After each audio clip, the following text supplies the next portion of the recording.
Hello everybody. How you doing? Hope you're doing well.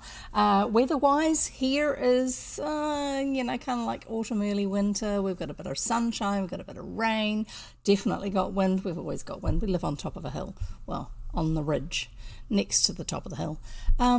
So just in case you're wondering, that's why sometimes up there I have noise because the chimney is there, and it's a metal chimney, and it runs right through the room that I'm in with a heat shield, but that's it. So I get all the noise of the wind blowing right past the top of it, which sometimes is quite noisy. And also if we get heavy rain, it hits the metal and you hear it in my microphone.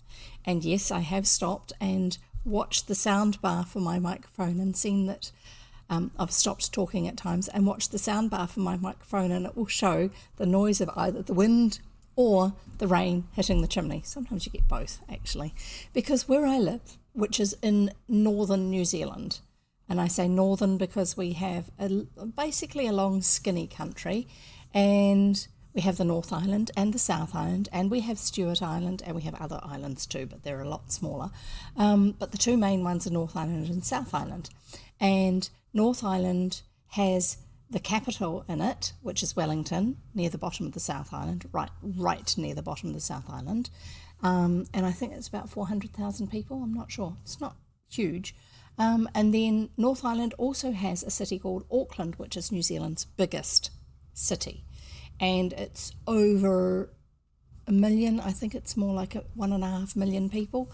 When you consider that our population is probably 4.5 million people, that's a fair chunk of us live in Auckland. Now, technically I'm in Auckland, but I'm not. I live out in the countryside, away from the centre of the city, quite away from the centre of the city, and where I live is kind of rural town. So you've got the town nearby, and I drive out into the country. It's lovely. We've got sea views because New Zealand, as I said before, is a narrow country, entirely surrounded by water. It's 1,000 nautical miles to the nearest other country. Yes, Jonathan, great to have you here. So good to have you here. And I remembered to turn the chat on. Sorry, having a bit of a laugh because last time I was reading, I forgot to actually enable chat unless someone was subscribed. Oopsie. Anyway, we're getting there. Remembering some of the things that I need to do along the way. So, and the reason I have that turned off is because there's some really, really nasty bots around that can get into people's chat when they're not online and type things into chat, and then other people will report it because they happen to be looking at your channel when you're offline, because they're looking at your videos or something like that. Or the auto detection systems within Twitch will detect that there is some nasty stuff going on your channel and you're not stopping it. And so you can get banned, and I don't want that to happen. So therefore, I keep my channel safe by having controls so that people can't chat when I'm not here streaming. Well, there's no point in them chatting when I'm not streaming because I'm not looking at my channel, so I'm not going to see what they say because it doesn't save it for me. Did you know that? When you arrive on someone's channel and you look at the chat, you only see it from around the time you arrived, not the chat that was going on before you arrived. It's not like a forum or a bulletin board or anything like that. So yes, I keep it safe. I try to keep it at a safe place anyway, because I would like my Twitch channel and also my YouTube channel to be safe for grannies who are looking after their grandkids to be able to sit down together and enjoy an old children's story, one that quite possibly granny or great granny actually remembers from when they were growing up. Lots of reminiscences for them, and also new discoveries for grandchild. Oops, sorry, I'm just trying to get my picture sitting in a better location. It's not quite where I thought it was. Right, there. And thankfully I did check my microphone is working. So I'm not just sitting here as a talking head with the mute on, so that's good. So yeah, there's a few things like that entails, such as I have chat filters in place. If you type too many capital letters in a row or use too many emoticons, So how many Jonathan used was fine, that got through okay, but if you use too many, because that's a common spamming thing that some of the chatbots do, it won't go through just because. And there's also a whole bunch of not so nice words that don't go through on my chat, just because I want it to be a safe place. I don't want it to be a place where people come and they are overwhelmed by toxic language or attitudes. So there's a lot of that sort of stuff I've tried to put in place just so that people know that this is a place they can come, they can enjoy stories and enjoy just a bit of good clean fun, basically. So if you're new here, hi, I'm Jev. I read old kids' books. I used to say old-fashioned children's stories, but they're not old-fashioned. They actually are old. Not designed to be old style. They actually just are old. And I read old books. So they're not just stories, they're actually books. This is typical of the sort of book that I will be reading. This is not one I've actually read on stream yet. It was one that was given to my grandmother's brother, one of my grandmothers and one of her brothers. Whatever, too complicated. Just to prove how old it is, it was given to him in July 1897. And it's not in a museum. It's definitely not in a library. You will not find books like this in a normal public library. So that's just the way life is. I'll see if you can see it. Sorry, trying to get it so I can see. There you go. July 1897. Ooh, this camera's doing really well with its sense of being able to focus. I could see that reasonably clearly. So, not all of the books I read are that old. Some of them are newer than that, but they are public domain books. I have read a couple of books in the past that were not public domain, but generally I don't. I like to read public domain books because we've forgotten about them.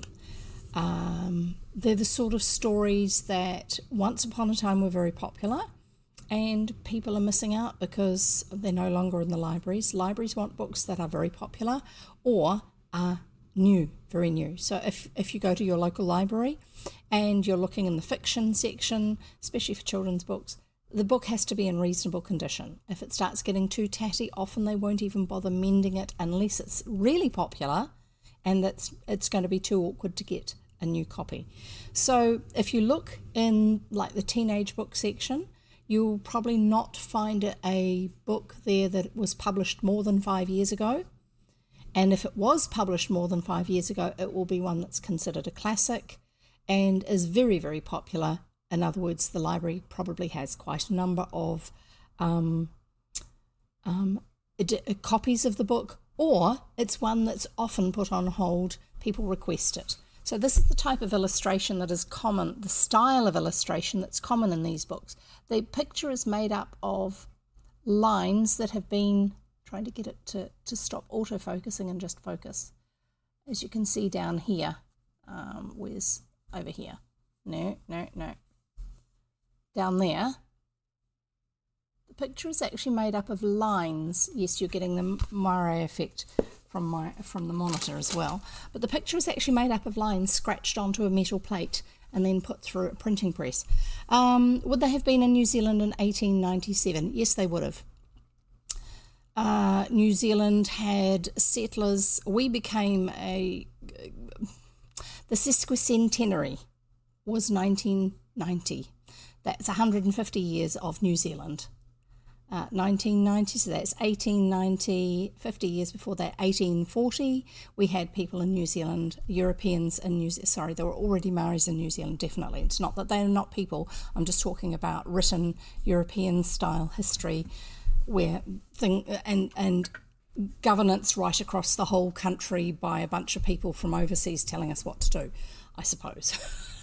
So yes, I would have had family here at that stage in New Zealand. In fact, at the time of this book, I went to a family anniversary 5 years ago, and the family has been in the country for 150 years at that stage. So my family, for a young country like New Zealand, my family has been here for quite a while. My children are the 7th generation to have lived in this location, which is a little unusual because as a country, New Zealanders tend to like to move. Quite happily, we will move to another part of the country or to another part of town or to another country even.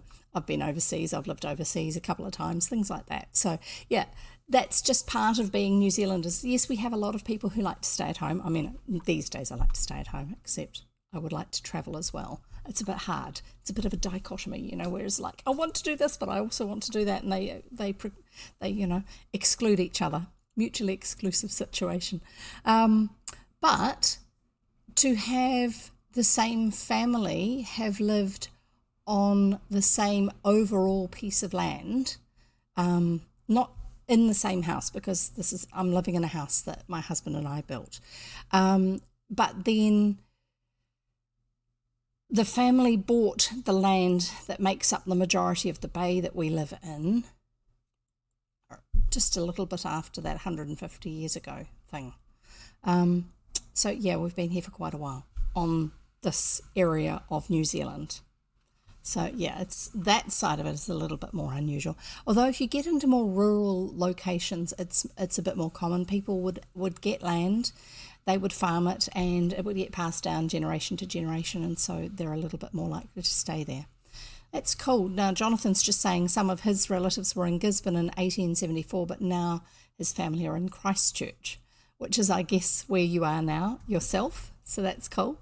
And I'm hoping they're still rebuilding. I do hope that they are still trying to fix things up and upgrade.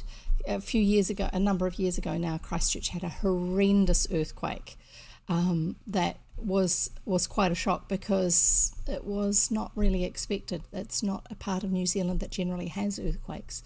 And there were some terrible building failures, not just the historic buildings, but also work buildings, buildings that people were living in, homes, apartment buildings, things like that. It really was quite shocking.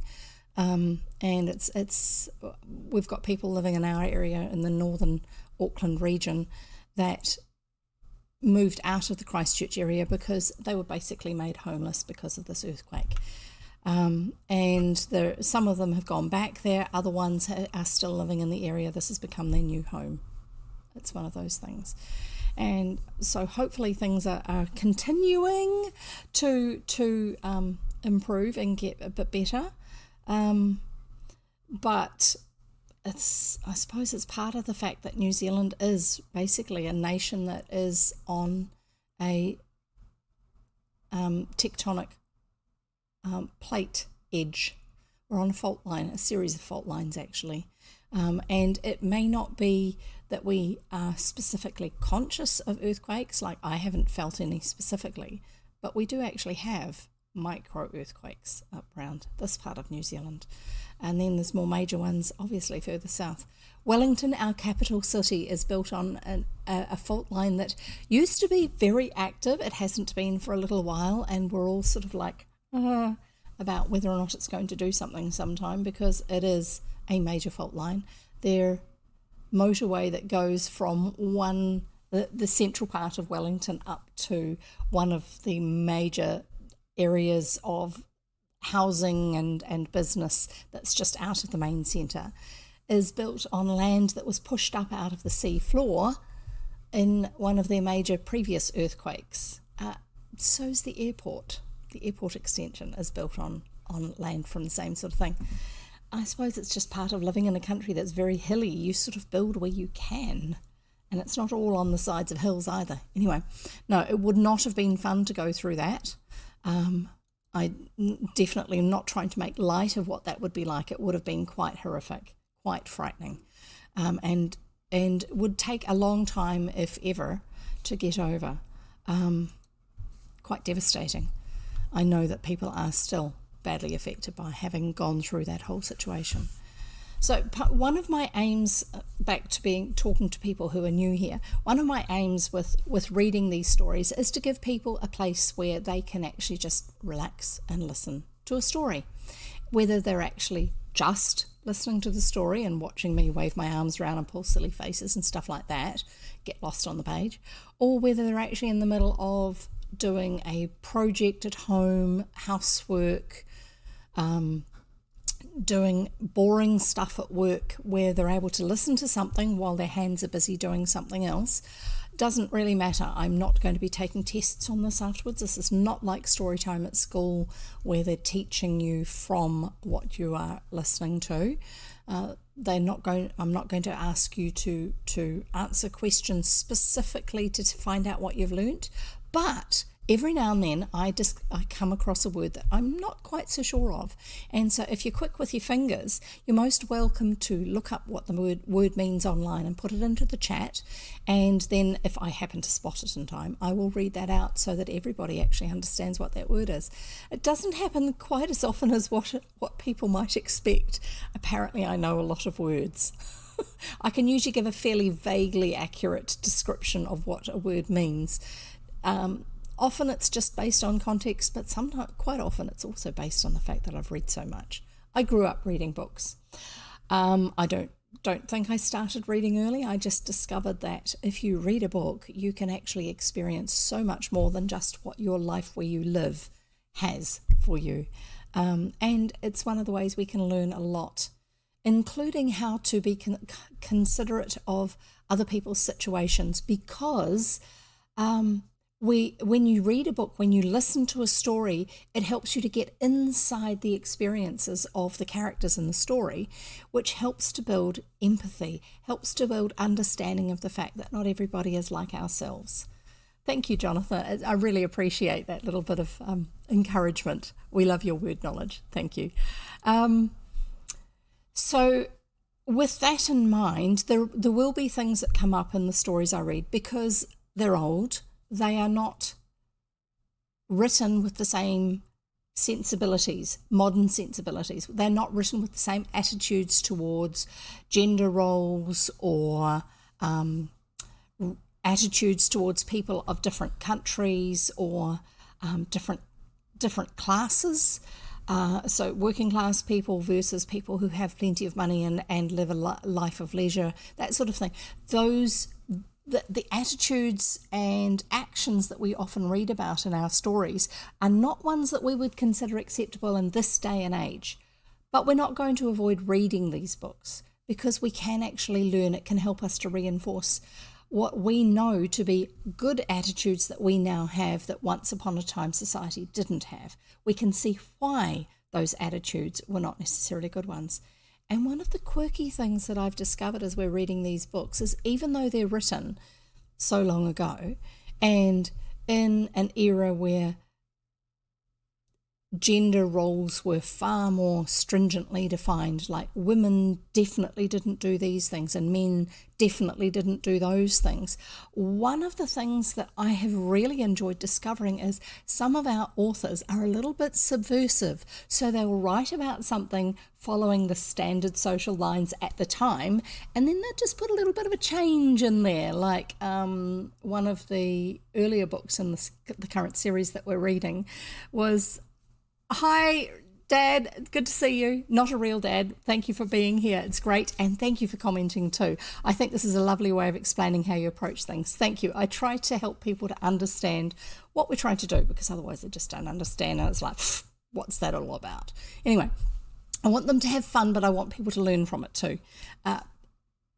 Organically. Learn because they're just enjoying the experience, not having to, do we have to take notes on this? Anyway, although sometimes I do suggest that people will have a pen and paper handy so that they can actually write down something if they want to look it up for later. But then it's only based on if there was something that interested you and you want to find out more, and you're likely to forget about it otherwise. I'm just going to read out your comment there. I stumbled on your channel about a week ago, but it's my first time catching a stream right at the start. I did notice that you'd discovered the channel and that you'd followed me, and that was such a delight. Thank you so much. And delighted that you can be here. So are you happy to tell me whereabouts in the world that you are? Because I'm always intrigued by the fact, I mean, I've known it all my life just because I've lived in so many different places, but I've always been aware of the fact that the world has people in different places, which means that one of the delights of modern technology. I can be in New Zealand and it can be afternoon tea time, and I can be talking to somebody in England and it's the middle of the night for them and they should be in bed, except that they actually have a night job, or they woke up in the middle of the night and they can't get back to sleep. All of those sorts of things. And it just delights me that we can actually do that. Anyway, so back to explaining about old attitudes and modern attitudes. So the subversive thing is that sometimes you'll have a character doing something because that's the thing that's done. So the girls in one of the earlier books, the girls were doing the dishes because that's what the girls do. And that's what the author actually said, something along those lines. And then it says a little bit later on in the same chapter that the boys were getting rather bored with just sitting around and chatting the way men do. So they went and helped the girls with the dishes, and it became something that they actually continued to do, apparently, from the way that it was phrased in the story. So it's just like one of those amusing things to discover that our stories that we are enjoying have been written by people who were quite happy to just gently rock the boat a little bit so that people could start to change their attitudes about things. So it's nice to know that it was happening. We can't take all the credit for the world being better than it used to be for ourselves. There are people who've gone before us who did a lot of that improvement work, obviously. Anyway, so nearly the last of the pre-reading chat, and then I'll get into reading. And those who've been here many times before will tell you that, well, they don't have to tell you, but they will recognise that often when I start reading, I'll give you lots and lots of little mini interruptions explaining bits, and then the further we get through the reading, the less I'll interrupt and the more I'll just actually read the story because I get so caught up in it. So we'll see how we go. We are going to be reading chapter 10, which is called The Little Black Girl and Julius Caesar. So I'm guessing it's referencing the fact that she's a girl from Africa, and we're just going to accept that that's what the terminology is used in this particular story, rather than arguing with it or rephrasing it. I don't often use replacement words in a story. If I consider something to be highly inappropriate these days, I will. If it's just not really acceptable these days, but okay for the context of the story, then I will use the word that the author used. And you just have to put up with that. Otherwise, you can go somewhere else and listen to someone else reading, or put your fingers in your ears. Anyway, so the 3 tips I have are: have something to drink. 3 tips I have. Have something to drink handy. I always have water because it's great for your brain. It helps you to think clearly. Noisy. There you go. Tip number 2 is have some snacks handy. And the snacks for today are Griffin's Pink Iced Mini Donuts Biscuits. And they're basically, try to open it. Yes, it's super, super noisy. It's just modern packaging. It's basically a mini version of a hundreds and thousands biscuit, but instead of hundreds and thousands, it's those long ones. There you go. With the same sort of pink icing, and they're small, bite-sized biscuits. And they've got a hole in the middle, which is why they're referred to as being mini donuts. They're nothing like real donuts. Anyway. Jonathan says, totally fair. Elizabeth I once wrote a naughty F word, and I was shocked. Didn't want to read that. No, when you're reading along with something and you have this picture in your mind of this is the way, because they use formal language and all this sort of stuff, and because Jonathan reads letters, real letters that were written by actual historic people, such as Elizabeth I and various people from the court and parliament and things like this. And so occasionally you'll be reading along with something and it's like it'll use words that you just didn't really expect them to use. And also you're sort of thinking, this one's not listed as a mature stream. I don't know about that word. So I don't ever do mature streams, which apparently means that I don't get as many viewers as I otherwise would. But it means I get a different sort of viewer. Anyway, tip number 3, because I said there were 3, we've had 1, which was, test here, water. 2, which is snacks. 3 is, come on, say it with me, somewhere comfortable to sit. That's my cushion, which I hardly ever use, but I love it. I like it. It looks good. It feels good. I love the colour. I like bright colours. And if you saw my Instagram post to tell everybody that I was going to be streaming today, you will understand, you will recognise my love of bright colours. I'm just trying to find something that I can put in this to make it a little bit more obvious. Okay, a tissue will do. So I have these glasses with a screw top that I use for drinking my water from, not my actual little water bottle that I waved at you because it saves splashing water everywhere. But one of the ones I got has unicorns on and flowers on it. So this is what it looks like.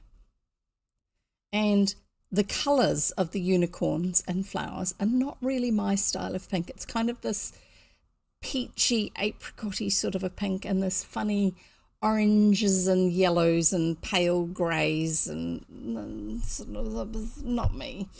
So I was sitting in a Zoom meeting earlier on today with a bunch of other autistic people, and half of us are ADHD as well as autistic. So we keep things handy to fiddle with because we're autistic, but also some of us are ADHD. So I've got a fluffy pencil case. So there's texture. It works as a stim. It helps me to keep my brain focused. Yes, there's the zip. I try not to zip it. But this one is full of coloured Sharpies. And yes, there's a green one under my finger there, which is why you're seeing the street behind. This one is full of coloured Sharpie markers. So I was sitting there while we were actually having our meeting and just quietly colouring in my drinking cup. So instead of being these colours here, trying to get it so you can see them really clearly. Yeah, not my sort of colours. It's showing up as very red, the red flower there. That's actually a middle orange. It's just the tone balance I've got on my camera. Anyway, so this is what I've ended up with instead. Much more my style. Purples and bright pinks and normal greens. There's actually more greens in there, but you can't quite see them because my camera is pretending that they're part of my green screen. So yes, I was telling you about that for some reason. I can't remember why. Oh yes, just that I had done it. Oh yes, so you will have seen colours, bright colours, purple cushion, bright colours, Sharpie markers on my water cup. But that's also why I've got that's purple, that one's teal. It's actually more green than you see it on the screen, as far as I know. Unless my monitor is really weird on colours. Anyway, doesn't matter. We're going to carry on and read our book because I've given you all the tips that you currently need. You're most welcome to lurk.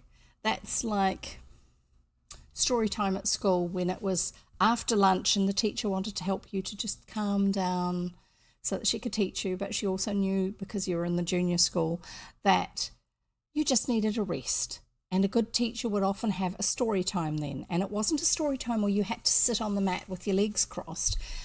We had a really good teacher, Mrs. Marnie. No, that one? Yes, I think that one was Mrs. Marnie.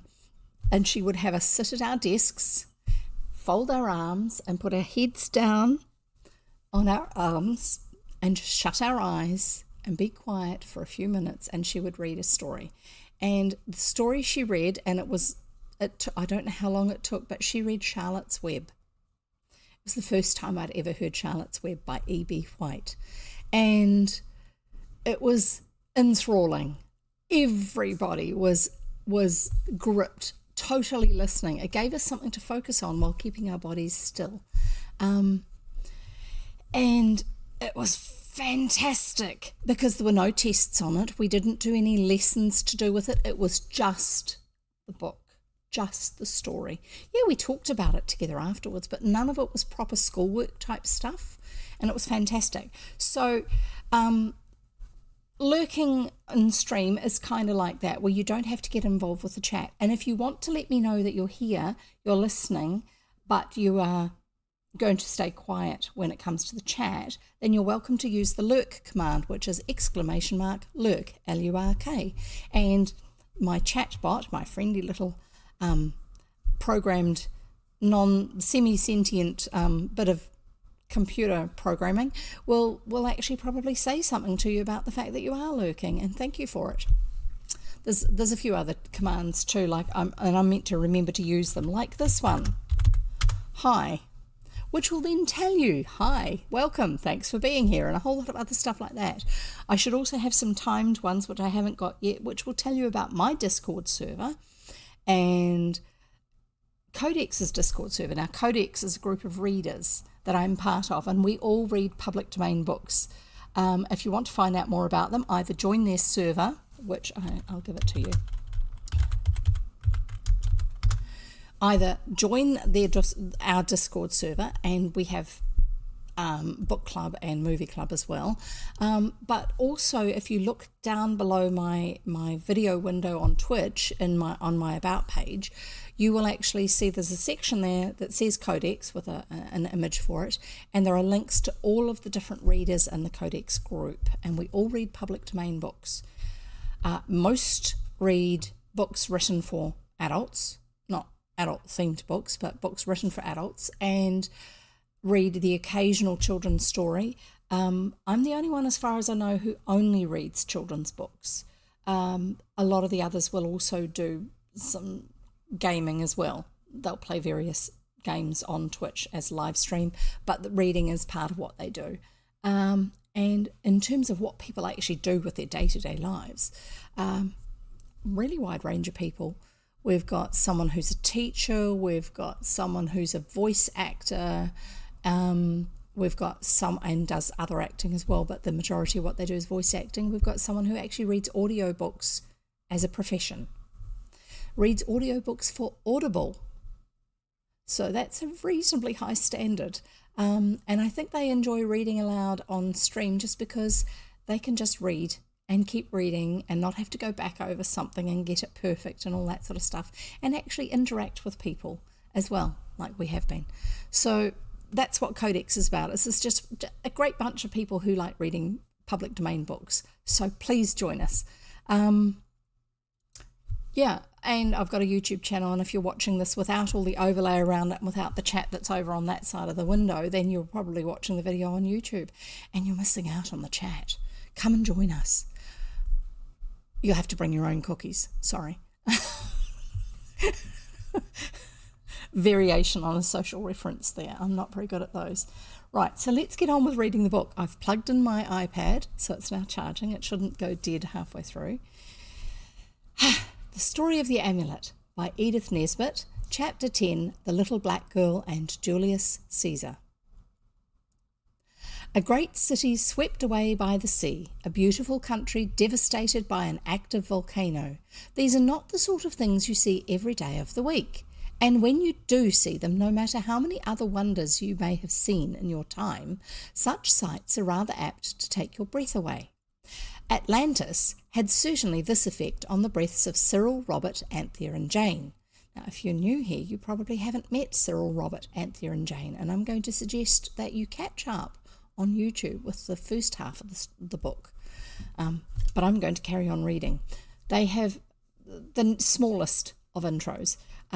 These four children in the previous two books and now in this book are friends with a creature that is a sand fairy, the type of a sand fairy, also known as a Samiad. And the Samiad has the ability to grant wishes. The Samiad will not grant wishes for the children because they said that they would not ask any more of it. But they are on a quest at the moment to find the other part of the amulet, and apparently that will give them some wishes. And they're hoping to bring mother and father back home. They are both overseas and they miss them dearly. But along the way, they're getting to see a lot of different times in the past.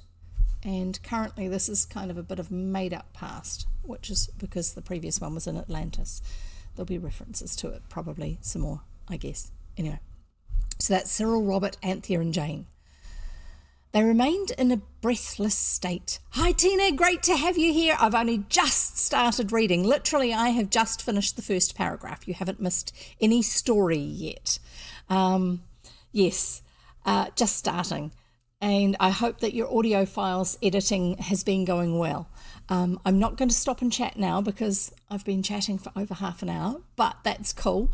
I'll get on with the rest of the story. I will actually read that first paragraph again. Chapter 10, The Little Black Girl and Julius Caesar. A great city swept away by the sea, a beautiful country devastated by an active volcano. These are not the sorts of things you see every day of the week. And when you do see them, no matter how many other wonders you may have seen in your time, such sights are rather apt to take your breath away. Atlantis had certainly this effect on the breaths of Cyril, Robert, Anthea, and Jane. They remained in a breathless state for some days because they had just got back from watching the end of Atlantis. So that was what that reference was to.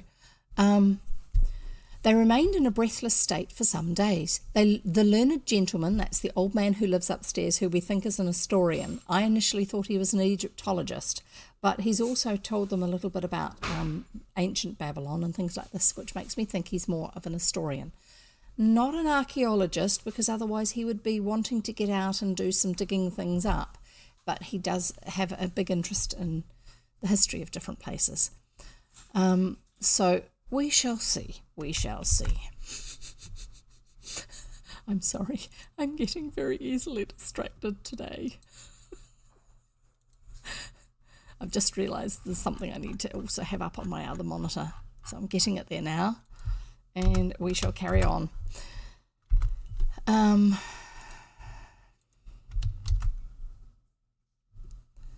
Right.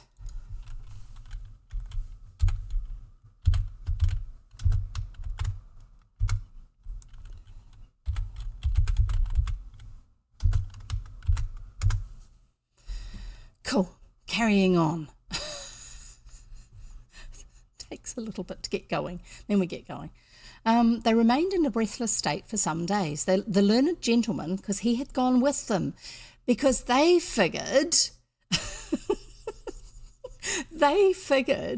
that he would just assume that whatever he saw when he was with them was just a dream, because that's what he's done in the past when he accidentally saw something. And so because he's always so focused on the books that he reads and the bits of history information and all this sort of stuff, he's in some ways a safe adult, because he just doesn't relate to the normal world with normal adults and things like this in a way that most other adults do. So they feel that they can actually sort of give him a little bit of a treat, because they want to show him some of the things that he studies. And he assumes he's in the middle of a dream when it's happening. And so he's been to Atlantis with them, and he wanted to stay to watch the final destruction of Atlantis when this huge great wave tsunami was coming in to inundate the city. And he really wanted to see the very last moments of Atlantis. In his dream, he thought. And the children didn't want him to get stuck there and get drowned with everybody else. And so they had to sort of deviously get him back. And so all of them are a little bit breathless from having seen this experience. The learned gentleman seemed as breathless as anyone. He spent a good deal of what little breath he had in telling Anthea about a wonderful dream he had had. You would hardly believe, he said, that anyone could have had such a detailed vision. But Anthea could believe it. She said, quite easily. He had ceased to talk about thought transference, because he assumed that when she'd described something to him of a place that they'd been to, that it was because he was thinking about it so much, and therefore it was thought transference. This is back in the days when, I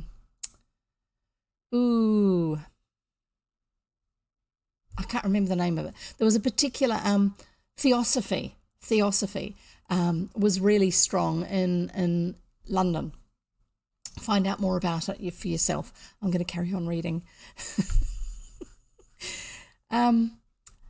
Anthea could believe it, which she said quite easily. He had ceased to talk about thought transference. He had now seen too many wonders to believe that. In consequence of their breathless condition, none of the children suggested any new excursions through the Amulet. Robert voiced the mood of the others when he said that they were fed up with the Amulet for a bit. They undoubtedly were. As for the Psammead, it went to sand, that's like going to bed, and stayed there, worn out by the terror of the flood and the violent exercise it had had to take in obedience to the inconsiderate wishes of the learned gentleman and the Babylonian queen, because it didn't grant the children's wishes anymore, but it does actually still grant the wishes of other people. So that meant that the Queen of Babylon had arrived in London and created havoc. The children let it sleep, the Psammead. The danger of taking it about among strange people who might at any moment utter undesirable wishes was becoming more and more plain. This is something that they've been learning through the whole series of 3 books, is that you've got to be very careful what you wish for, because sometimes when you actually get what you literally wished for, it's nothing like what you thought you were wishing for, and it can often have some rather nasty consequences. And if you want to find out more about that, go to my YouTube channel. Yes, I shall give you the link when I find the right text box. See if that one goes. Yes, it worked. Go to my YouTube channel and start with 5 Children and It. That's the first book in this series. And the it in the title is the Psammead. Anyway, we'll carry on. Any moment uttering undesirable wishes was becoming more and more plain, that having strangers wishing for things. And there are unpleasant things to be done. We'll try that again. And there are pleasant things to be done in London without any aid from amulets or Psammeads. You can, for instance, visit the Tower of London, the Houses of Parliament, the National Gallery, that's a really famous art gallery, lots of very important artwork there, the Zoological Gardens, we these days would call it a zoo, London Zoo, I'll tell you in a moment, the various parks, the museums at South Kensington, Madame Tussauds exhibition of waxworks, or the Botanical Gardens at Kew. You can go to Kew by river steamer, and this is the way that the children would have gone if they had gone at all, only they never did, because it was when they were discussing the arrangements for the journey and what they should take with them to eat and how much of it and what the whole thing would cost that the adventure of the little black girl began to happen. So just backing up slightly, I lived in England for 4 years with my family. That's my husband and my 2 children. And we did go up to London from time to time. So I have been to the Tower of London. I have walked past the Houses of Parliament. I have stood outside the National Gallery. It's in front of it is a big square which has Nelson's column in it and the lions. We didn't actually go into the gallery because the children would have found it a little bit overwhelming with having to be quiet for so long and behave themselves. Yes, not really a children's place. The London Zoo we've been to. My husband actually did some building work there. I haven't we've been to various parks. London has lots of little wee parks and squares and things like this, as well as some bigger ones. Haven't been to Madame Tussauds waxworks. I have been to the Botanic Gardens at Kew. So yeah, a lot of these things are still available to do. Now, some of them, the things in them or at them have changed a little bit, but there are aspects of those that are still there. And it's really worth it if you ever get the chance to go to London and go and visit a lot of these famous places. Pay the money and just go and see them if you're there, instead of saying, oh, I don't want to be a tourist. Well, what are you going to go and see then? Why are you there if you're going and not going and seeing these wonderful things? There's lots of neat things. And going to places that others have been to for hundreds of years, it just gives you a sense of being connected to more than just your own little life, but being part of history, being part of the timeline of the world.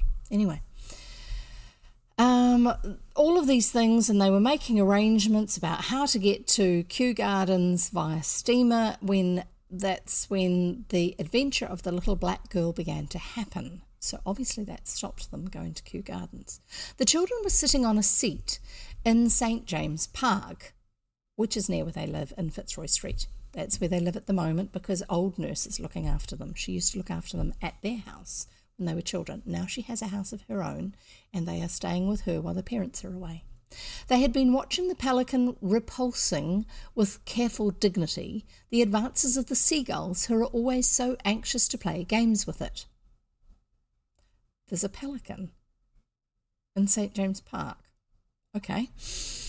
The pelican thinks, very properly, that it hasn't the figure for games. They're rather odd-shaped birds. So it spends most of its time pretending that is not the reason why it won't play. The breathlessness caused by Atlantis was wearing off a little. Cyril, who always wanted to understand all about everything, was turning things over in his mind. I'm not. I'm only thinking, he answered when Robert asked him what he was so grumpy about. I'll tell you when I've thought it all out. If it's about the amulet, I don't want to hear it, said Jane. She's the youngest of the four.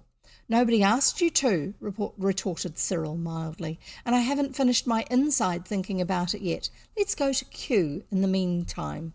Kew Gardens, Kew, the name of it, is Kew, and you can look them up. They're wonderful. It's worth going to. I'd rather go in a steamer, said Robert, and the girls laughed. That's right, said Cyril. Be funny, I would. Well, he was rather, said Anthea. I wouldn't think, Squirrel, if it hurts you so, said Robert kindly. So the children have nicknames for each other. Squirrel is Cyril. Anthea is Panther. Jane is Puss, and Robert is... I don't know what Robert's one is. Oh, well. Oh, shut up, said Cyril, or else talk about Kew. I want to see the palms there, said Anthea hastily, to see if they're anything like the ones on the island where we united the cook and the burglar by the Reverend Half-Curate. That's in the previous story. That was the Phoenix and the Carpet, which is the second book in the series, and it's over on YouTube. Surprise, surprise. All the disagreeableness was swept away in a pleasant tide of recollections. Do you remember? They said. Have you forgotten? My hat, remarked Cyril pensively as the flood of reminiscence ebbed a little. We have had some times. We have that, said Robert. Don't let's have any more, said Jane anxiously. That's what I was thinking about, said Cyril. And just then they heard the little black girl sniff. She was quite close to them. She was not really a little black girl. She was shabby and not very clean, and she had been crying so much that you could hardly see, through the narrow chink between her swollen lids, how very blue her eyes were. Okay, so it's not racist. Sorry, didn't know that. It was her dress that was black, and it was too big and too long for her, and she wore a speckled black ribboned sailor's hat that would have fitted a much bigger head than her little flaxen one, flaxen being blonde hair. And she stood looking at the children and sniffing. Oh dear, said Anthea, jumping up. Whatever is the matter? She put her hand on the little girl's arm. It was rudely shaken off. I don't know you. Don't touch me. You leave me be, said the little girl. I ain't done nothing to you. But what is it? Anthea asked. Has someone been hurting you? What's that to you? Said the little girl fiercely. You're all right. Come away, said Robert, pulling at Anthea's sleeve. She's a nasty, rude little kid. Oh, no, said Anthea. She's only dreadfully unhappy. What is it? She asked again. Oh, you're all right, the girl repeated. You ain't a-going to the Union. Can't we take you home, said Anthea, and Jane added, Where does your mother live? She don't live nowheres. She's dead, so now, said the little girl fiercely in tones of miserable triumph. Then she opened her swollen eyes widely, stamped her foot in fury, and ran away. She ran no further than to the next bench, flung herself down there, and began to cry without even trying not to. Anthea quite at once went to the little girl and put her arms as tight as she could round the hunched-up black figure. Don't cry so, dear. Don't, she whispered under the brim of the large sailor hat, now very crooked indeed. Tell Anthea all about it. Anthea'll help you. There, don't cry. The others stood at a distance. One or two passers-by stared curiously. The child was now only crying part of the time. The rest of the time she seemed to be talking to Anthea. Presently Anthea beckoned Cyril. Ooh, this is the start of an adventure. It's horrible, she said in a furious whisper. Her father was a carpenter and he was a steady man and never touched a drop except on a Saturday, and he came up to London for work and there wasn't any, and then he died, and her name is Imogen and she's 9 come next November, and now her mother's dead and she's to stay tonight with Mrs. Shrobsall, that's a landlady that's been kind, and tomorrow the relieving officer is coming for her and she's going into the union. That means the workhouse. It's too terrible. What can we do? So back in the old days, the bad old days, they had workhouses for poor people. Supposedly it was to provide accommodation for them. They were expected to work to pay their way for being in this nicely gifted house or home. Basically it was a form of slave labour with people who were just too poor to have anything else. And just were not living on the street. It was just one of those things. People felt good about themselves because they put money towards a poorhouse to help build it and to get it maintained. But then expected the poor people who usually weren't poor of their own fault to be ever so eternally grateful and work to prove their gratitude. Anyway. Rather than actually providing them with skills, helping them to actually do better for themselves. Won't get into that. What can we do? Let's ask the learned gentleman, said Jane brightly. And as no one else could think of anything better, the whole party walked back to Fitzroy Street as fast as it could, the little girl holding tight to Anthea's hand, and now not crying any more, only sniffing gently. I probably should see about pictures, because I do know that sometimes we have pictures that we're meant to be looking at in the current story. We've done so with previous ones.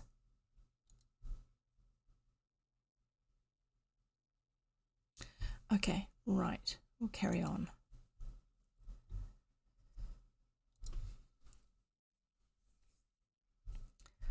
So, as no one else could think of anything better, the whole party walked back to Fitzroy Street as fast as it could, the little girl holding tight to Anthea's hand, and now not crying any more, only sniffing gently. The learned gentleman looked up from his writing with a smile that had grown much easier to him than it used to be, because he didn't used to have a lot that he was smiling about, but being around the children has helped him to learn to smile again. They were quite at home in his room now. It really seemed to welcome them. Even the mummy case appeared to smile as if in its distant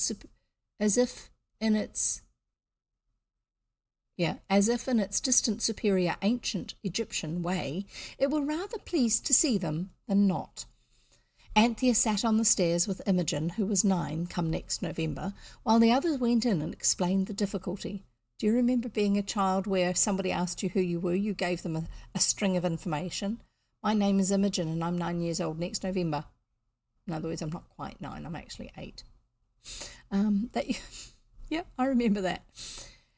The learned gentleman listened with grave attention. It really does seem rather rough luck, Cyril concluded, because I've often heard about rich people who wanted children most awfully, though I know I never should, but they do. There must be somebody who'd be glad to have her. Gypsies are awfully fond of children, Robert hopefully said. They're always stealing them. Perhaps they'd have her. Don't think that's quite the same thing.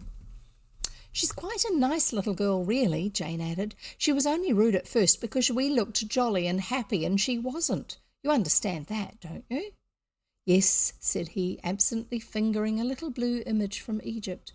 I understand that very well. As you say, there must be some home where she would be welcome. He scowled thoughtfully at the little blue image. Anthea outside thought the explanation was taking a very long time. That's the others explaining to the gentleman.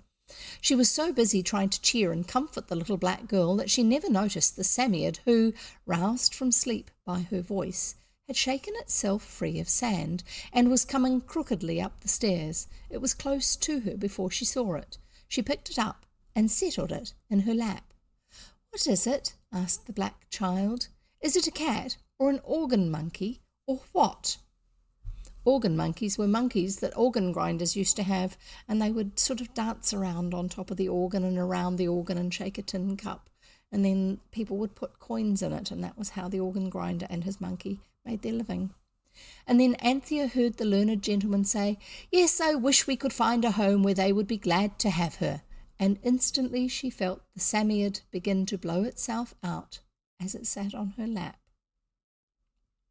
She jumped up, lifting the Samoyed in her skirt, and holding Imogen by the hand, rushed into the learned gentleman's room. "At least let's keep together," she cried. "All hold hands, quick!" The circle was like that formed for the mulberry bush or ring-a-rosies, and Anthea was only able to take part in it by holding in her teeth the hem of her frock, which, thus supported, formed a bag to hold the Samoyed. "Is it a game?" asked the learned gentleman feebly. No one answered. There was a moment of suspense. Then came that curious upside-down, inside-out feeling, which one almost always feels when transported from one place to another by magic. Now, the learned gentleman has only travelled by Amulet so far, and now he's travelling by Samoyed wish. Also, there was that dizzy dimness of sight which comes on these occasions. The mist cleared, the upside-down, inside-out sensation subsided, and there stood the six in a ring as before, only their 12 feet, instead of standing on the carpet of the learned gentleman's room, stood on green grass. I wonder where they are. Above them, instead of the dusky ceiling of the Fitzroy Street floor, for the floor above, was a pale blue sky, and where the walls had been and the painted mummy case were tall dark green trees, oaks and ashes, and in between the trees and under them tangled bushes and creeping ivy. There were beech trees too, but there was nothing under them but their own dead red drifted leaves, and here and there a delicate green fern frond. So it sounds kind of like English bush, doesn't it? And there they stood in a circle, still holding hands as though they were playing ring-a-rosies or the mulberry bush, just 6 people hand in hand in a wood. That sounds simple, but when you must remember that they did not know where the wood was, and what's more, they didn't know when then that wood was, there was a curious sort of feeling that made the learned gentleman say, "Another dream, dear me," and made the children almost certain that they were in a time a very long time ago. As for little Imogen, she said, "Oh my," and kept her mouth very much open indeed. A little bit like my, I've got an emoji for that. And yes, if you follow me, you can use my follower emojis in chat. Somebody can see if they can find it right now if they want. It's me looking surprised, sort of thing. "Where are we?" Cyril asked the Samoyed. "In Britain," said the Samoyed. "But when?" asked Anthea anxiously. About the year 55 before the year you reckon time from." I can't get my head around that one," said the Samoyed crossly. "Is there anything else you want to know?" "Yes, exactly, that one, Tina, thank you." "Is there anything else you want to know?" it added, sticking its head out of the bag formed by Anthea's blue linen frock and turning its snail's eyes to the right and left. Oh yes, the Samoyed has a body that's a little bit like a monkey. It has ears like a bat, and its arms and legs are a bit like monkey's arms and legs. And then its eyes are on stalks like snails, and so sometimes it pulls them in close and sometimes it pokes them out and pokes them around the corner to look at things. Rather an odd creature. But then I've never seen a sand fairy before, so I guess that kind of makes sense in its own little way. So it turned its snail's eyes to right and left. "I've been here before. It's very little changed." "Yes, but why here?" asked Anthea. "Your inconsiderate friend," said the Samoyed, "wished to find some home where they would be glad to have that unattractive and immature female human being whom you have picked up. Gracious knows how. In Megatherium days, properly brought up children didn't talk to shabby strangers in parks. Your thoughtless friend wanted a place where someone would be glad to have this undesirable stranger, and now here we are." I see we are, said Anthea patiently, looking around on the tall gloom of the forest. But why here? Why now? You don't suppose anyone would want a child like that in your times, in your towns, said the Samoyed in irritated tones. You've got your country into such a mess that there's no room for half your children, and no one would want them. That's not our doing, you know, said Anthea gently. And bringing me here without any waterproof or anything, said the Samoyed still more crossly, when everyone knows how damp and foggy ancient Britain was. Because he's allergic to water. It injures him. And if he gets too wet, it'll kill him. It. Here, take my coat, said Robert, taking it off. And Anthea spread the coat on the ground. Here you go. Sorry. Whoopsie. Not that one. This one.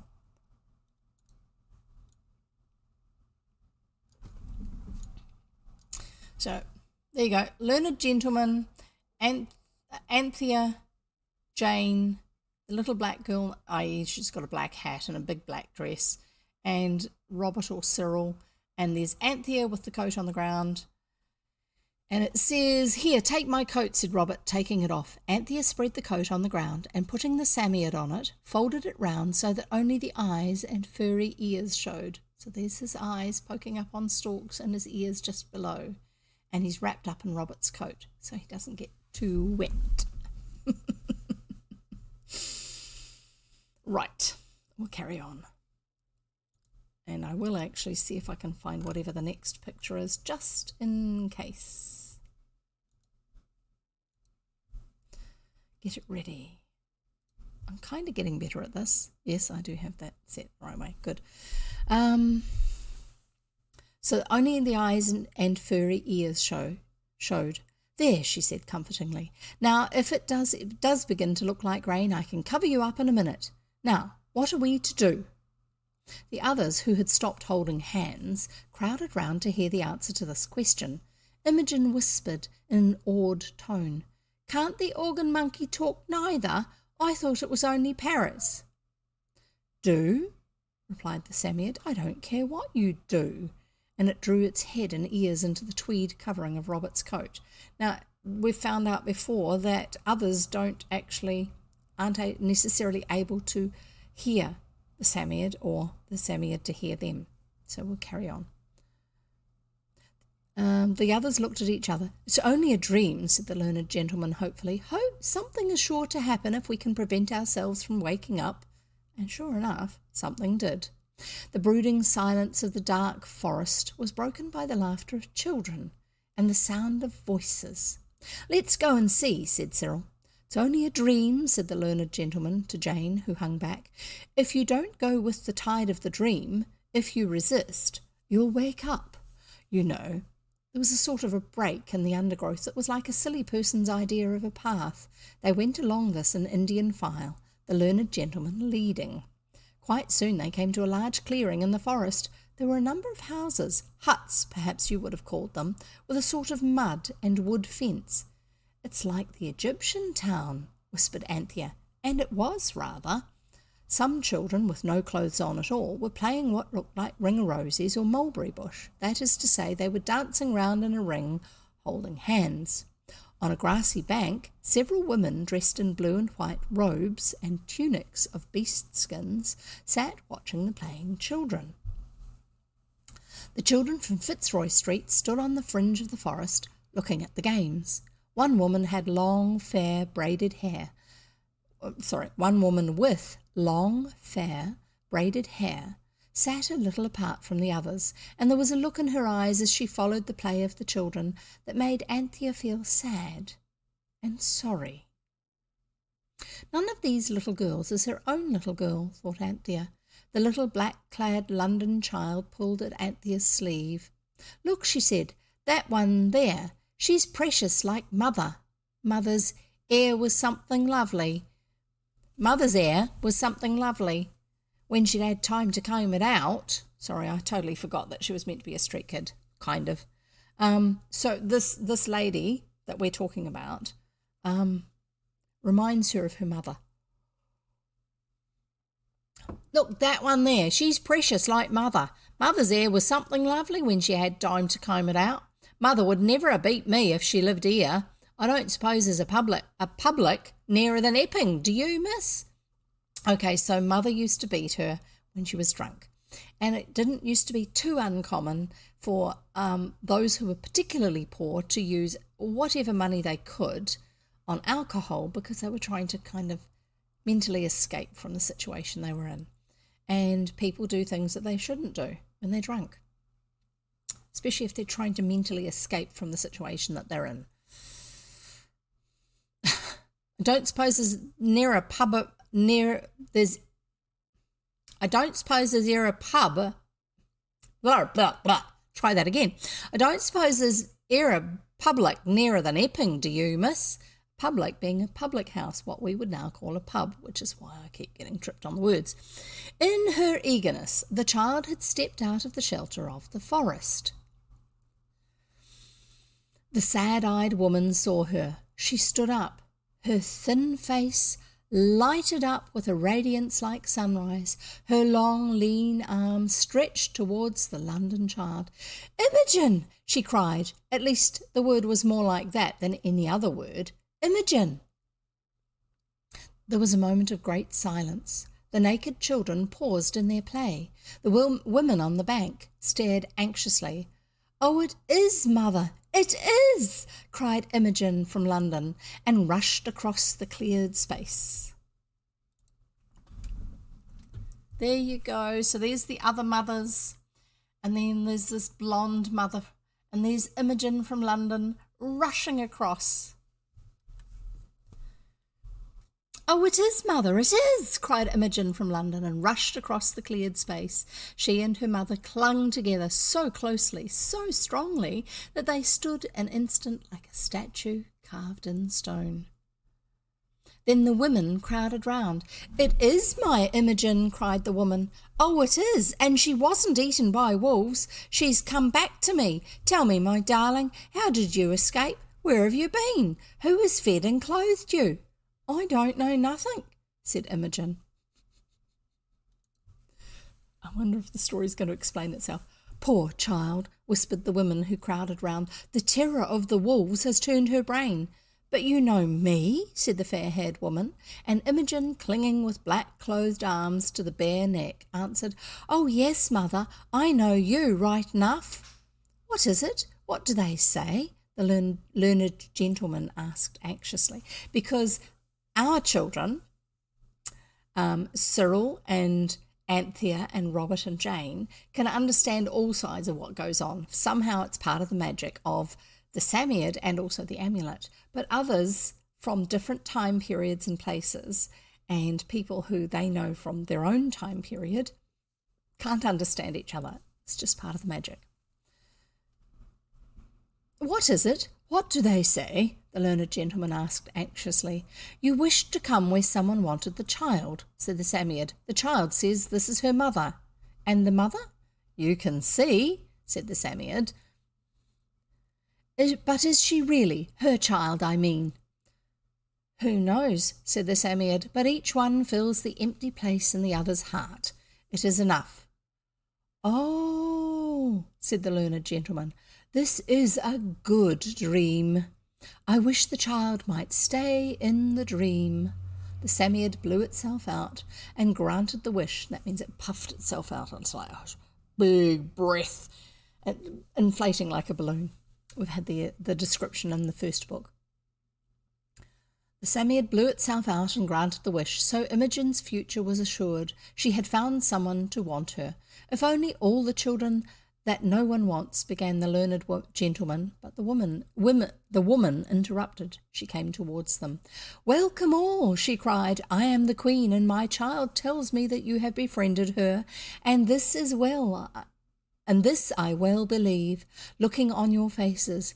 Your garb is strange, but faces I can read. The child is bewitched, I see that well, but in this she speaks truth. Is it not so?" The children said it wasn't worth mentioning. "Thank you very much. It's not worth mentioning. I wish you could have seen all the honours and kindnesses lavished on the children and the learned gentleman by those ancient Britons. You would have thought to see them that a child was something to make a fuss about, not a bit of rubbish to be hustled about the streets and hidden away in the workhouse. It wasn't as grand as the entertainment at Babylon, but somehow it was more satisfying. I think you children have some wonderful influence on me, said the learned gentleman. I never dreamed such dreams before I knew you. It was when they were alone that night under the stars, where the Britons had spread a heap of dried fern for them to sleep on, that Cyril spoke. Well, he said, we've made it all right for Imogen and had a jolly good time. I vote we get home again before the fighting begins. Because, yep, every time there's been fighting somewhere in the story. What fighting? Asked Jane sleepily. Because she didn't get to see the stuff that was frightening the others in Babylon. Why, Julius Caesar, you little goat, replied her kind brother. Don't you see that if this is the year 55, Julius Caesar may happen at any moment? I thought you liked Caesar, said Robert.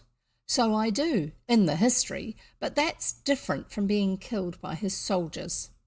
So they're recognising that real history is different to what you learn in the books, in terms of actual things happen. I thought you but that's different from being killed by his soldiers. If we saw Caesar, we might persuade him not to, said Anthea. You persuade Caesar, Robert laughed. The learned gentleman, before anyone could stop him, said, I only wish we could see Caesar sometime. Oh dear. Nobody has yet explained to the learned gentleman that it's wishes taking them to real places. He thinks it's just dreams.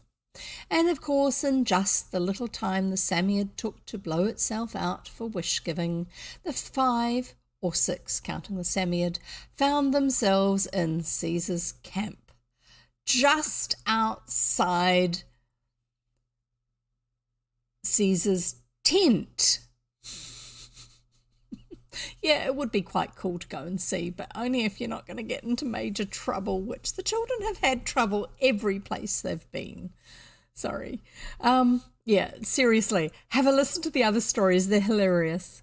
And also the other books by the same author. She's the one who wrote The Railway Children. She's cool. And they found themselves in Caesar's camp, just outside Caesar's tent, and they saw Caesar.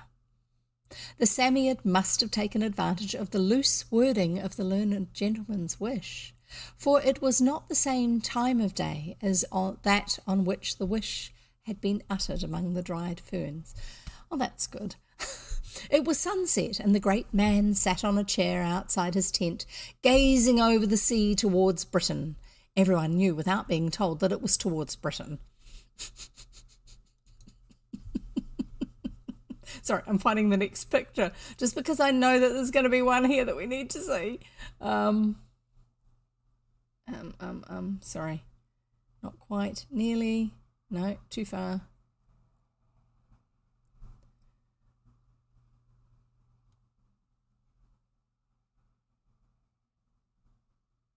This section of the book actually has a lot more pictures in. Some parts of the book don't. Julius Caesar sat on a chair outside his tent. There you go. And that's probably his standard, and then there'll be another one here. One will be the group of soldiers, and one will be for Caesar, or one will be for Caesar, and one will be because he's representing Rome. I'm not quite sure what. I think this will be Cyril because he's the oldest. This will be Jane because he's keeping an eye on her. This will be Anthea, and this will be Robert. And this is the learned gentleman here. So I don't know if Caesar looks anything like what you expected him to, but that's what the illustrator has given us. We'll carry on with the story.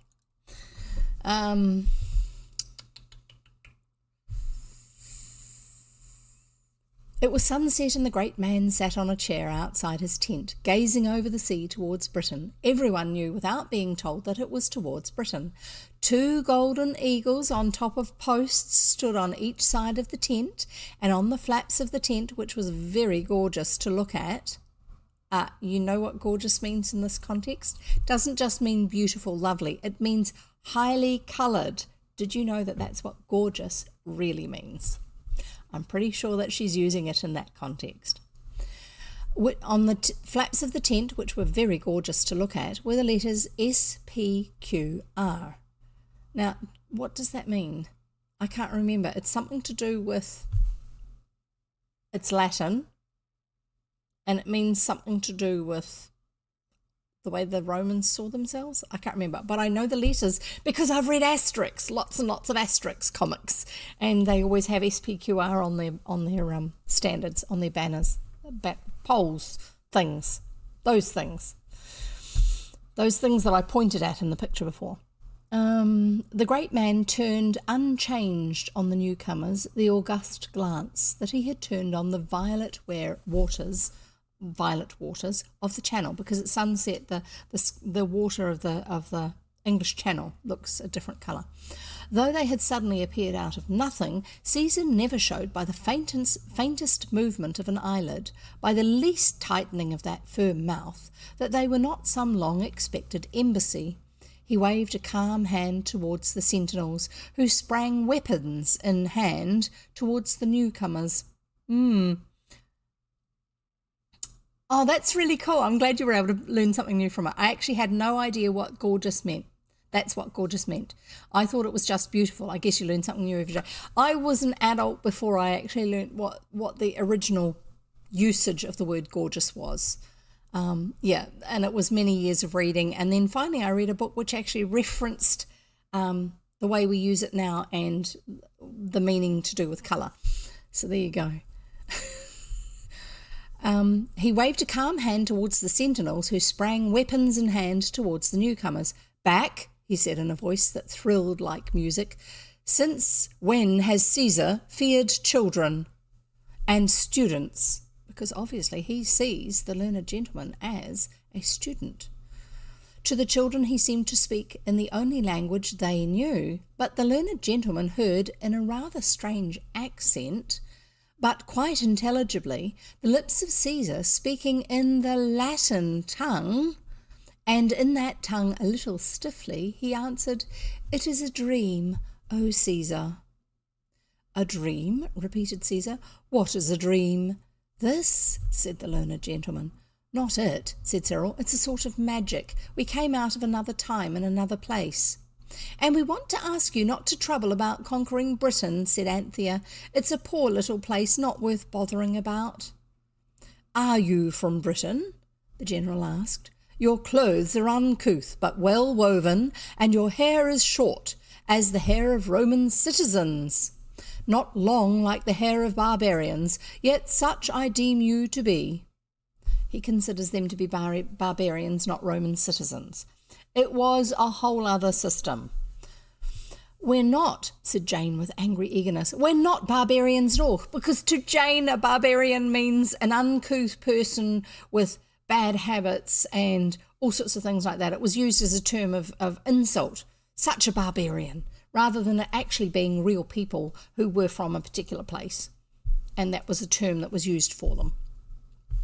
"We come from the country where the sun never sets, and we've read about you in books, and our country's full of fine things. St. Paul's and the Tower of London and Madame Tussauds exhibition and—" Then the others stopped her. Jane was the youngest, remember. "Don't talk nonsense," said Robert in a bitter undertone. Caesar looked at the children a moment in silence. Then he called a soldier and spoke with him apart. Then he said aloud, "You 3 elder children may go where you will within the camp. Few children are privileged to see the camp of Caesar. The student and the smaller girl child will remain here with me." I think he realizes he can get extra information from these ones.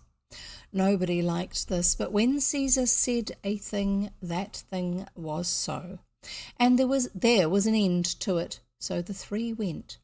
Left alone with Jane and the learned gentleman, the great Roman found it easy enough to turn them inside out. But it was not so easy even for him to make head or tail of the insides of their minds when he got at them.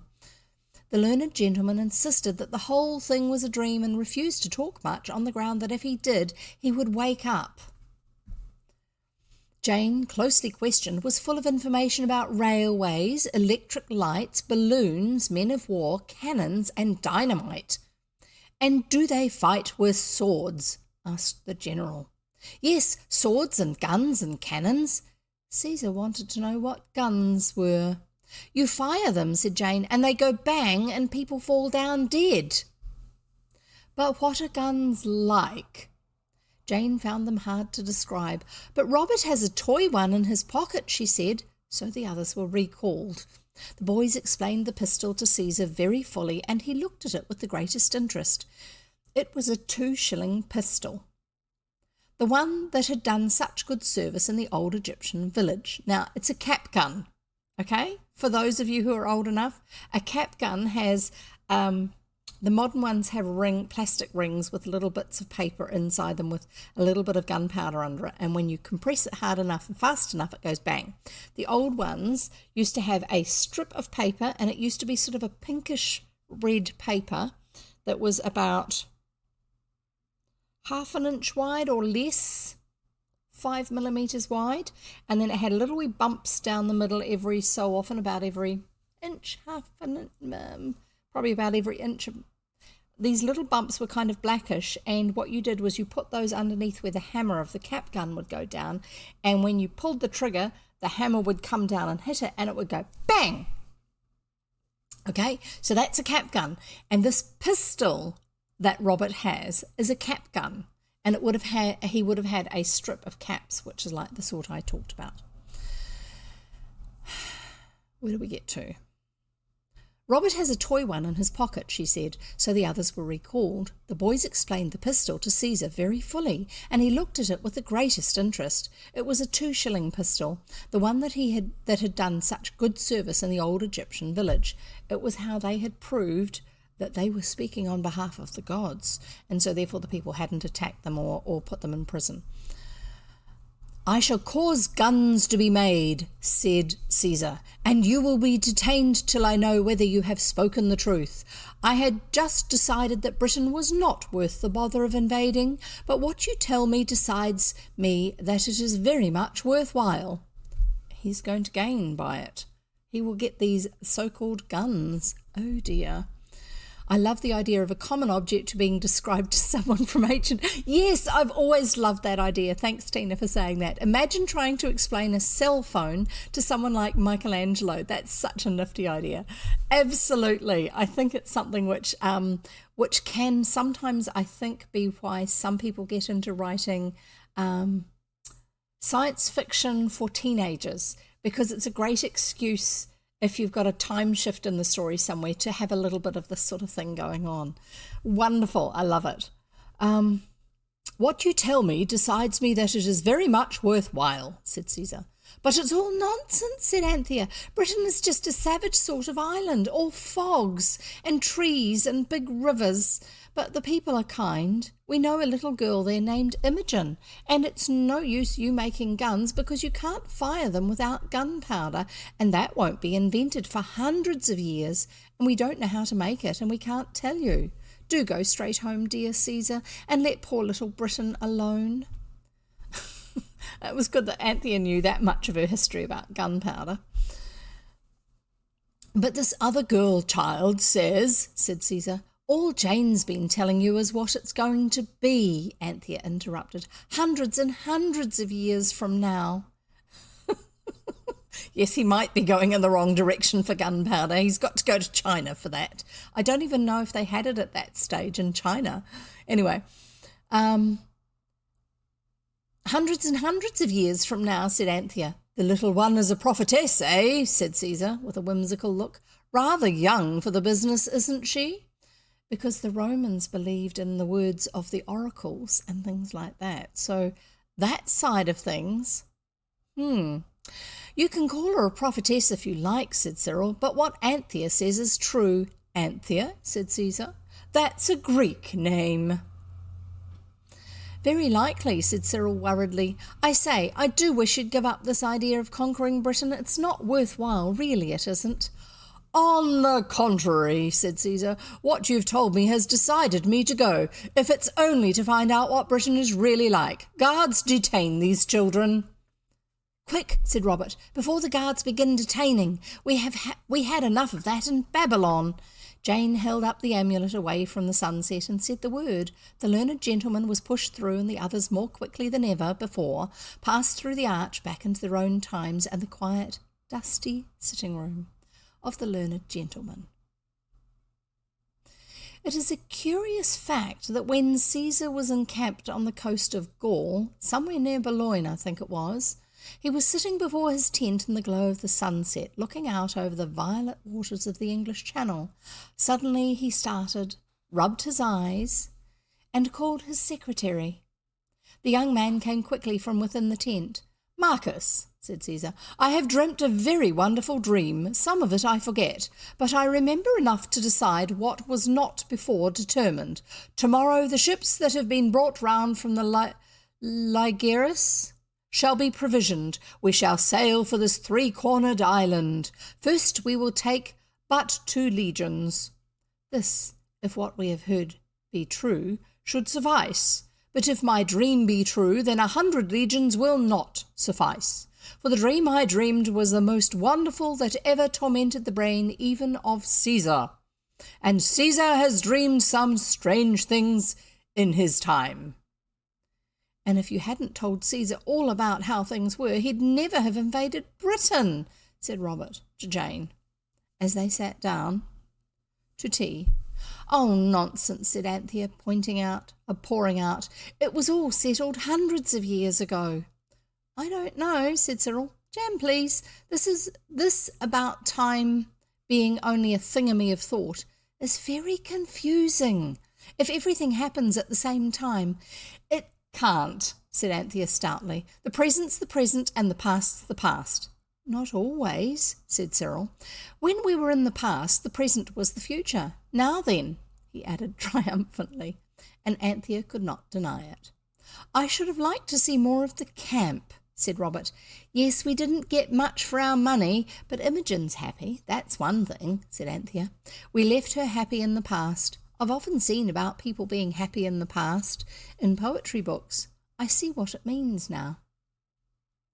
It's not a bad idea, said the Samiad sleepily, putting its head out of its bag and taking it in again, suddenly, being left in the past. Everyone remembered this afterwards, when... And that's the end of the chapter, but I'm going to tell you the name of the next chapter title, which is Before Pharaoh. And I shall end today's reading there, so sorry everybody, but it's nearly 4:30 and I have yet more things to do with my day, like laundry and stuff like that. Anyway, so, such an imagination to be able to write those sort of things. Isn't that cool? I would love to be able to write like that. Maybe I should write children's books. Good old-fashioned ones. Old ones, except they'll be old-fashioned. Anyway, I am going to type you some links. So first of all, we have Codex. And for those of you who are, weren't here right at the beginning, Codex is a group that I'm part of. You can see the image for Codex. Everyone who's in the group uses their own colours for it usually. So yeah, it's so good that you were able to be here, Tina, and Not a Real Dad. And I'm not quite sure what you would like me to call you. If you actually have a particular nickname you'd prefer, I could call you Notta. I could call you Dad, but that might seem a bit odd to some people. So around the year 300, but it was mostly for entertainment and fireworks shows. And then around 700, the fireworks shows got big. So then the year 900, they first tried basic fireworks weapons. Then proper gunpowder weapons as about 1200 with the Mongols. Yes, against them. Yes, Tina, read on your stream. It's lots of fun. I read public domain books because I don't want to have any problems with copyright or takedown notices or anything else like that. And I hope that you guys, wherever you are, have a wonderful day ahead of you, afternoon, evening, middle of the night, whatever. I don't care what it is. Enjoy it. I hope you can have a pleasant time. I will give you another couple of links for those who need them. So Codex is other people like me who read online on Twitch, public domain books. And the link that I gave you is for the Discord server. We have a book club where once a month there's a bunch of us will read a small section, a chosen section of the book, and there'll be a discussion about the book that we've read. There's also a movie club, which I don't really know anything about yet. Most of the others read adult books. Some of them read some children's books and adult books, and most of the others also do other sorts of streams as well, not just reading streams. So I'm also going to give you my YouTube link so that if you missed it before and it's way ahead of you in the way up in the chat and you can't get to it, that's where my playlists are for the books that I've already read. And at the moment I think I have about a week to a week and a half delay between when the books are read live on Twitch and when they show up on YouTube. And I put them into playlists so you can actually start a playlist, stop whenever you want obviously, but you know exactly which story to go to next, which day's reading to go to next. It won't have all of this outside of this frame here on the YouTube videos, so therefore you won't see the chat that's over on the right hand side of the screen. But other than that, they're not generally edited. There's been a couple of times I've taken out a chunk because there was something inappropriate that was happening somewhere back in the days before I actually trimmed off the overlay. Things like that. Or when me and a friend were talking about haircuts and hairdressing for about 10 minutes, which had absolutely nothing to do with what we were reading. But I just cut that section out because it was in the middle of that day's story. So that's YouTube. And I do actually have my own Discord, which is this one. There you go. And I can't remember if there was anything else I was going to give you a link for. Anyway, so it's very, very quiet, our Discord server. It's basically every now and then I put up some pictures, illustrations from one of the books into separate channels for the different books. One of the things that's really cool is if you've been to any of the places mentioned in the stories, or if you have a picture in your head and you come across something online that looks like that reminds you of that story, please come and share them in the channel for that book. It's a great way to actually sort of just engage a little bit and see how other people see stories and things like this. Also different experiences or things that are talked about in the books. And also in the general chat section, if you've got any suggestions about other books that we can read in the future, just keep in mind they do need to be public domain, because at this stage I have no access to anyone who holds copyright on some of the books that I would like to read. So therefore, because I have no access to them and I haven't been granted permission for some of the books that I would like to read, I'm not going to be reading them. If I have express permission from the author or the copyright holder, and I can prove to legal powers that be that I have that, then yes, I will actually read a book that is not a public domain book on my stream. But other than that, I won't. So just because I feel that people need to be acknowledged and paid for the work that they've done, and I can't pay for using someone's copyright. I don't have any income. So there you go. Anyway, so have a great time in between now and when I see you next. Today is currently, if you're watching live, is Friday. It's just after 4:30 in New Zealand, and I'm going to be doing things like dinner prep and not groceries, laundry and stuff like that, housework. So I will next be reading on Monday unless something comes up that I can't. So I usually read 3 days a week, Monday, Wednesday, Friday, from 3 p.m. New Zealand time. And if you're watching on Twitch, if you look at my schedule, it will show you what time that is and what day it is because of the time zones. On the Twitch schedule page for exactly right for your time zone. So don't forget, follow me if you aren't already. That way you can use follow emotes in the chat. I haven't got any animated ones yet, but that will happen. And also subscribe to my channel over on YouTube, and then you'll get both of those systems will notify you when I either am going live or putting up a video, depending on which system you're using. And if you want to, if you're watching this over on YouTube, you can leave comments on the different videos, because it's not kids only videos. I don't put them under the for kids classification, because then people can't interact, and I want people to be able to. So there you go. That's where you can, and you'll find me. I'm on the internet and various other places too, like Twitch and Instagram and stuff like that. And if you like occasional pictures of the cat that's in my Twitch about page, yeah, you can follow me on Instagram and you will see occasional pictures of the cat, but you'll also be able to get to, if you go to my Twitch about page, you can also get to his Instagram account. And you'll see the ones that he's tagged in. He hasn't posted anything recently. So that's Theodore. Enough of that. Get on with the rest of your day. Have lots of fun. Great to have you here. I love having you here, and thank you so much for being part of the stream. And we'll see you next time. In the meantime, happy reading. Bye.